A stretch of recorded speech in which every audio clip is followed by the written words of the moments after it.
Hi, I'm Zach Zdanek, and I'm here with you for this week's Patch Report. The end of May and the beginning of, the end of April and the beginning of May here, the end of the school year is fast approaching us. And with that, Patch is rounding up a lot of its after-school programs for the school year. We had a great round of programs this year at three different counties, at a whole host of sites in Roane County. We had programs this year at Reedy, Walton, Gary Elementary Middle School, Spencer Middle School, and at the high school we had our Typhoon and Raise youth groups who did a great job here in Roane County doing community service projects and prevention initiatives into all the schools in the county. We also had programs in Jackson County that are winding down as well that were at Fairplain Elementary School, Kenna Elementary School, and Ripley Elementary School and Ripley Middle School over in Jackson County.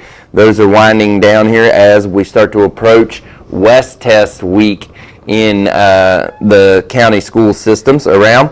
And then in Mason County, we had programs at Roosevelt Elementary School, some really great programs, Beale Elementary School, Point Intermediate School, Point Primary School, Ashton, Wahama, Point Junior Senior School, and all those programs are starting to wind down in Mason County. And we really want to thank all of our site coordinators, all of our instructors. It takes a whole host of people, hundreds, to be able to put on this type of program in the school systems. We appreciate all the teachers and especially want to thank the secretaries, the cooks, custodians at these schools where we had patch programs during the year, because we could not do these without them. They're very helpful to us in many ways throughout the school year, and we really appreciate them, and sometimes they're not recognized enough in the school system.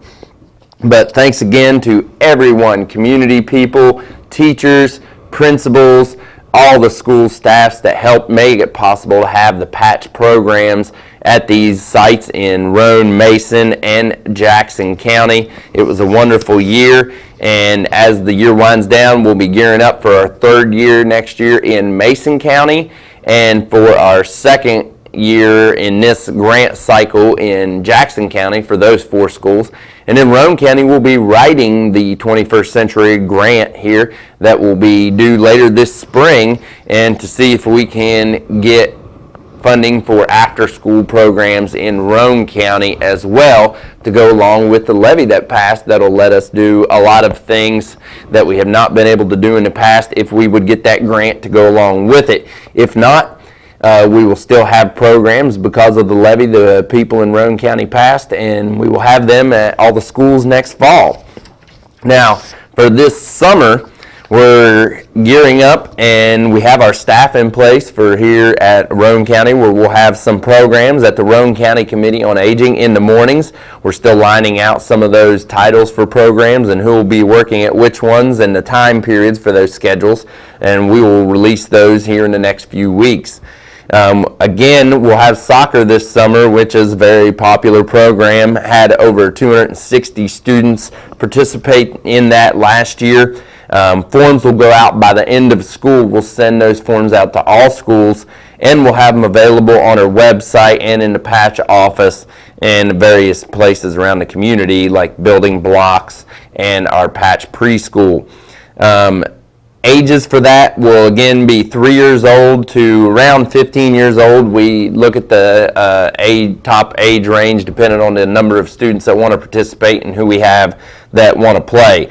If you're unfamiliar with soccer, we do it in 3 age groups. The youngest age group, sometimes we have 4 age groups, 3 to 4 age groups for that, and we have several teams at each age group, and it is very inexpensive to play and participate in that. And it's a nice community event and a nice family atmosphere at those games. We hold them right at the Roane County Committee on Aging at the ball field there, and they're always on the same schedule, so it's easy to work out with your schedule. We usually have them on Tuesdays and Thursdays, starting at around 5:30 or 6 till about 8 o'clock games go on, and the same age groups always play at the same times every day. And we have a couple practices to start with, and then we get into the games. We also want to let everybody know that we'll also be having our daycares open during the summer. The daycare at Fairplain Patch Preschool, Valley Fork Patch Preschool, which is in Clay County, and Building Blocks on Parkersburg Road, and then the Patch Preschool and the Roane County Committee on Aging will all be open during the summer. We have special programs during the summer, lots of fun things to get outside and get active for the students.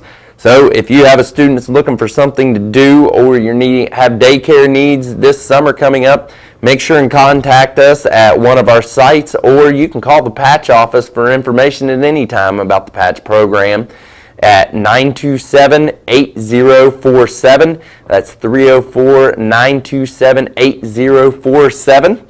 And that's this week's Patch Report.